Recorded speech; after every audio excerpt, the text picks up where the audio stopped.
দেয়ালের দেশ ২০২৪ সালের একটি বাংলা ভাষার বাংলাদেশী প্রণয়ধর্মী নাট্য চলচ্চিত্র। বাংলাদেশ সরকারের অনুদানে পরিচালনার পাশাপাশি ছবিটির কাহিনী ও চিত্রনাট্য লিখেছেন মিশুক মনি। মুখ্য চরিত্রে অভিনয় করেছেন শরীফুল রাজ ও শবনম বুবলী। ২-৩ সহকারী ভূমিকায় অভিনয় করেছেন আজিজুল হাকিম, সাবেরী আলম, স্বাগতা, শাহাদাত হোসেন।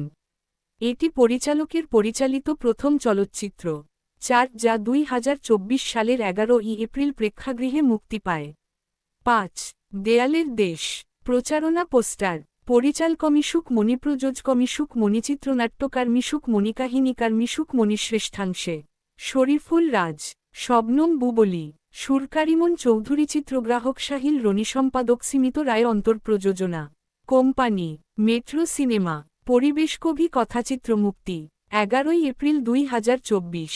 স্থিতিকাল ১৩৯ মিনিট। দেশ বাংলাদেশ ভাষা বাংলা। নির্মাণ ৯২ কোটি টাকা। ১ অভিনয়শিল্পী সম্পাদনা বৈশাখ চরিত্রে শরীফুল রাজ, নোহর চরিত্রে শবনম বুবলী, জিনাত শানু, স্বাগতা, শাহাদাত হোসেন, আজিজুল হাকিম, ইয়াসির আরাফাত রহিম। সমাপ্তি মাসুক, সাবেরী আলম। উৎপাদন সম্পাদনা ছবিটি ২০২০ সালে বাংলাদেশ সরকারের অনুদানের জন্য জমা দেওয়া হয় এবং সিনেমাটি ২০২১ সালে সরকারি অনুদান পায়।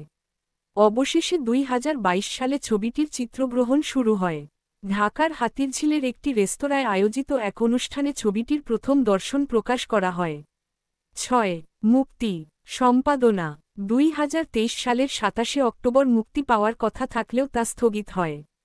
৭ পরে এটি ২০২৪ সালের ১১ই এপ্রিল কথাচিত্রের পরিবেশনায় প্রেক্ষাগৃহে মুক্তি পায়। ৮-৯ ২০২৫ সালের ৩রা জানুয়ারি মার্কিন বিতরণ সংস্থা এভেইল এন্টারটেইনমেন্টের দ্বারা পাকিস্তানের প্রেক্ষাগৃহে মুক্তি পায়। ১০-১১ তথ্যসূত্র।